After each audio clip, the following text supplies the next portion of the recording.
এই ড্রাগনটা আমি আজকে তুলে নেব। এটা সুন্দর পেকে গেছে, রং হয়ে গেছে, এটা বলা যায় না কে কখন ছিঁড়ে নিয়ে চলে যাবে। তুলে নেব।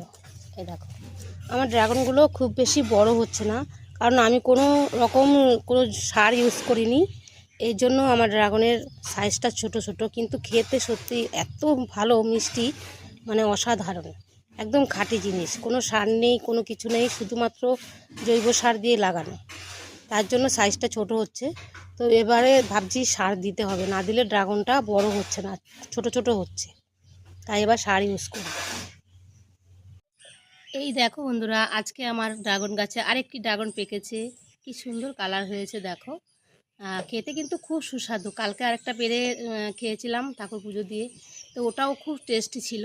আমাদের বাড়ির গাছে তো পুরো ন্যাচারাল, কোনো সার দিই না, কিছু দিই না, তো এমনি জাস্ট হয়েছে। ফলগুলো ছোট কিন্তু খেতে অসাধারণ।